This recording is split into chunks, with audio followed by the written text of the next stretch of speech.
Selamat siang Bu. Selamat siang Pak. Maaf nganggu waktunya sebentar. Gini Bu, bisa ceritakan sejak apa mulai jualan bubur ayam ini? Dari zaman SBY. Itu tahun berapa kira-kira? 2005. 2005. Iya. Iya, 2005. Awal mula jualan bagaimana berjalan? Goyo-goyo wae. Awal mulanya Pak? Ya.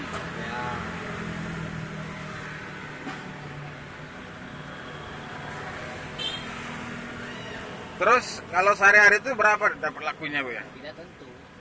Tidak tentu ya? Tidak tentu. Oh iya Pak, apalagi kadang ada musim Covid gini Pak ya? Ada banyak, ada turun, ada naik.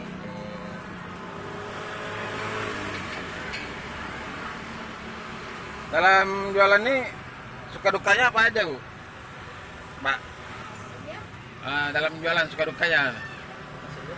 Suka dukanya ya gini maksudnya itu. Kalau cuacanya bagus. Wah itu. Oh, kadang bagus ya biasa-biasa baik.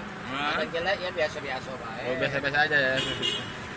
Jadi suka dukanya pasti biasa aja ya. Ya. Tantangan terberatnya jualannya Oke, kadang hujan pakai terpal. Oh kalau hujan pakai terpal ya? Ya. Terpal. Oh ini terpalnya Pak ya?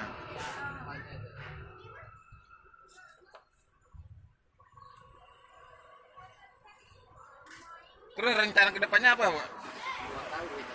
Apa mau maju, pengen kayak apa tuh pengen maju. Nah iya maksudnya apa mau tempat yang kayak gini mau dibuat di ruko gitu? Kalau bisa ada bantuan buku ya kita terima. Gimana? Kalau ada bantuan buku dari kita. Emang selama ini belum ada yang ngasih modal, ngasih dulu ya? Bantu-bantu dari pemerintah belum ada ya? Belum ada. Ini apa aja nih jualnya? Bubur aja. Bubur aja?